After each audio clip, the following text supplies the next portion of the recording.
अस्सलाम वालेकुम। रोज़ाना सबक आमोज़ कहानियाँ और वाक़यात सुनने के लिए चैनल को सब्सक्राइब कर लें। वो एक छोटे से गांव की एक छोटी सी सड़क थी जिसके इर्द गिर्द दरख्त ही दरख्त थे। दरख्तों के पीछे स्कूल की इमारत थी। उस सड़क पर आप अगर चलते जाएं तो आगे हॉस्पिटल आ जाएगा, जहाँ एक डॉक्टर साहब बैठते थे जो सबको एक ही तरह की कड़वी अद्वियात देते थे। उनके पास कोई दवा मीठी नहीं थी। दवा के फ़ौरन बाद आपको चीनी भी खाना पड़ती थी। लेकिन अब वो डॉक्टर साहब मालूम नहीं कहाँ होंगे कि ये बहुत पुरानी बात है। इस सड़क में कुछ भी ख़ास बात नहीं थी, लेकिन मालूम नहीं मुझे वो सड़क भूलती क्यों नहीं। उसके एक सिरे पर बिजली का खंभा नस्ब था। जब रात होती तो बल्ब जलता और सब बच्चे उसके नीचे खेला करते। जब बहुत बारिश होती तो सड़क पर पानी ही पानी होता और अपनी कश्तियाँ लेकर सड़क के दरिया में उतर जाते। मालूम नहीं मुझे वो सड़क, वो खंभा क्यों याद है। वहाँ एक बच्चा था जो शायद दरख्त के साथ टेक लगाए अब भी बैठा हो। वो जो सारी दोपहर दरख्त के नीचे गुजारता था। उसे गांव से, उस सड़क से और वहाँ के परिंदों से मोहब्बत थी। उसे उस गांव से मोहब्बत थी जहाँ अमन व सुकून था। शायद वो अब भी स्कूल की फ़ीस जो उससे राह में कहीं खो गई थी ढूंढ रहा हो। सारी दोपहर निकल गई थी, ढूंढ ढूंढ के थक गया था, लेकिन उसे रुपए ना मिले। बग़ैर पैसों के ना वो स्कूल जा सकता था और ना घर। मालूम नहीं वो कितनी बार सड़क पर आया और गया था। वो बार बार सूरज को देखता कि कहीं डूब ना जाए। ये डूब गया तो अंधेरे में रुपए क्यों मिलेंगे। लेकिन सूरज को क्या खबर, सो वो डूब गया। वो परेशान होकर खंबे के नीचे टेक लगाकर बैठ गया। शायद वो अब भी वहाँ बैठा हो। वो बिल्कुल ही आम सी सड़क थी।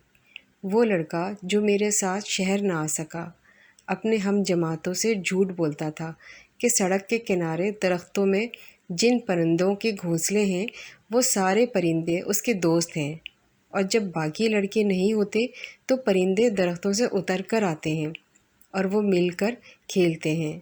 सब कहते थे ये झूठ है, ऐसा भला क्यों कर मुमकिन है। सब ने कहा अगर ऐसा है तो हम छुप कर बैठेंगे और देखते हैं परिंदे कैसे नीचे आते हैं। सब लड़के झाड़ियों में छुप गए और वो लड़का दरख्त के नीचे बैठ गया। परिंदे नहीं आए। परिंदों को क्या खबर कि वो कौन है, लेकिन वो बैठा रहा। शायद वो अब भी बैठा हो, उसी दरख्त से टेक लगाए, परिंदों को देख रहा हो कि ये कब नीचे आकर उससे खेलेंगे। वो परिंदे उसके दोस्त थे, लेकिन वो नहीं आए और सब लड़के उस पर हंसने लगे थे। वो लड़का बहुत झूठा था। वो ये भी कहता था कि मैं बहादुर हूँ और मैं अकेला कई लोगों से लड़ सकता हूँ। छुट्टी के बाद उसी सड़क पर चलते हुए 4 लड़कों ने उसकी खूब धुनाई की और उसकी शर्ट के बटन भी तोड़ दिए। उसे थप्पड़ पड़ता था और वो ज़मीन पर अपने बटन तलाश कर रहा था। ठहरो, मुझे बटन उठा लेने दो।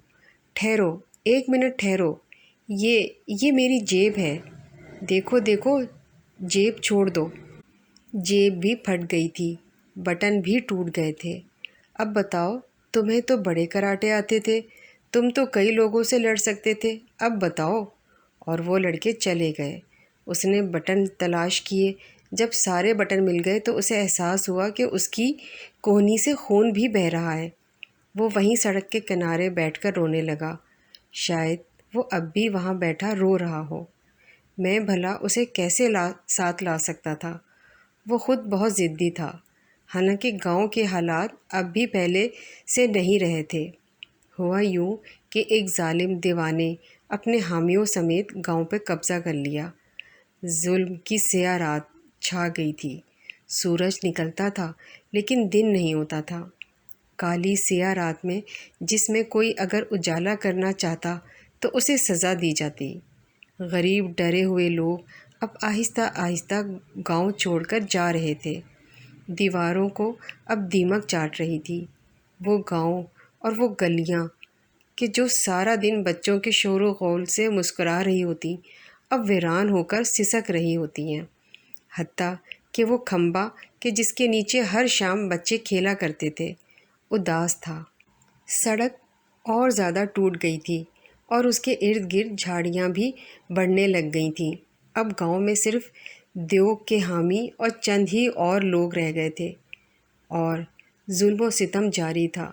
مخالفین کے گھر توڑے جا رہے تھے اور لوگ اس دیو کے خلاف کچھ نہ کر سکتے تھے۔ غریب لوگ بھلا کر بھی کیا سکتے تھے؟ وہ ایک شام جب کہ دیو کے کارندے آئے اور ہمیں بھی گھر خالی کرنے کو کہا۔ ہاں، وہ گھر جس کی ایک ایک اینٹ محبت سے رکھی گئی تھی، وہ دیواریں جو مکینوں کو جانتی تھیں، مکین دیواروں کو جانتے تھے۔